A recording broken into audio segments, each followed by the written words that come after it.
brain enhancements, blind mole rats, robots are tweeting from space, and 9/11 pirate ships. It's all coming up in this edition of Weird Things TV. For this, the August 20th, 2010 edition of the program, I'm Justin Robert Young, editor of WeirdThings.com. Do me a favor, everybody, right now, real quick. Boop! Thumbs up. Helps us. Help us help you. Thumbs up, or else a gypsy will put a curse on your children and an elf will rip out of its spleen.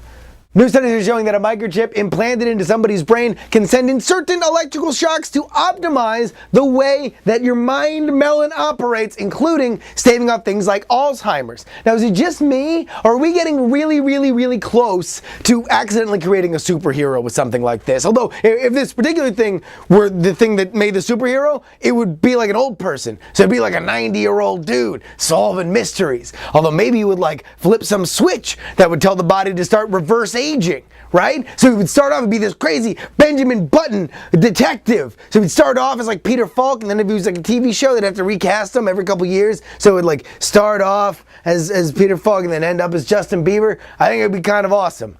I'd put Mark Ruffalo in the middle, but I don't know, maybe. I don't know if he wants to do TV.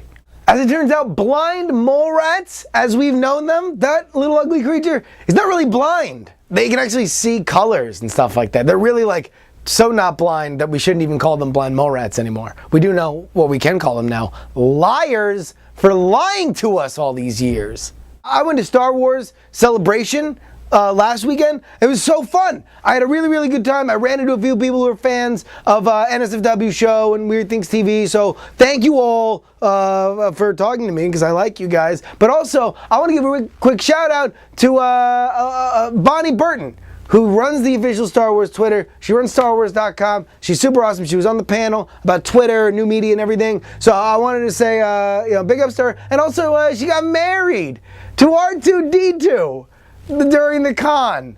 And there was a big ceremony, and Darth Maul was presiding, oddly enough.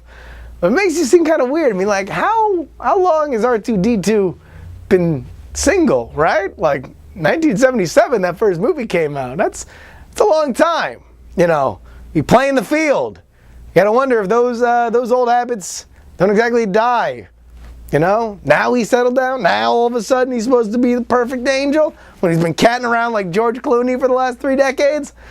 It's kind of tall order. And I hope everything goes well with Bonnie and R2. But you know, I don't know. I knew a dude who said he knew R2 in high school. So that man was a player. And maybe everything goes well. Or maybe R2 rolls in to a cantina, Max Rebo's band's playing, some of that sweet trim singing backup. He just rolls up after the show and goes, beep, beep, beep, beep, beep, beep, beep, beep, beep, beep, beep. Which is, of course, droid for, girl, when you go give me some time? She's all like, oh, I heard you got married, R2. And then R2's going to be like, beep, beep, beep, beep, beep, which means, oh, really? And then meanwhile, you know, the little thing he's got his ring on, little compartment opens up, boop, boop, boop. This little droid probe thing comes out empty.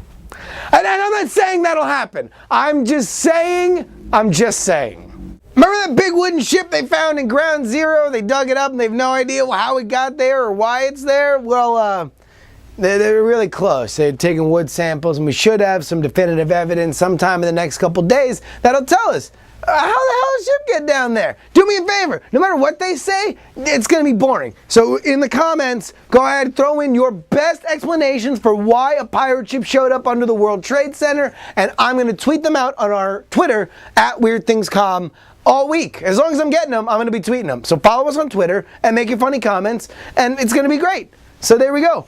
Woo! Comment. What's my theory? Well, I'm glad you asked.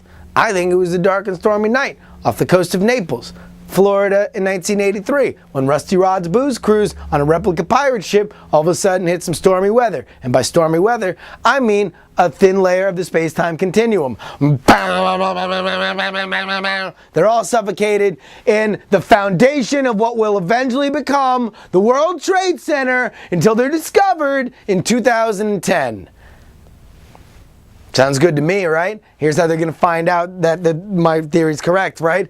A little piece of glass that turns out to be the shatterings of a Bartles and James bottle.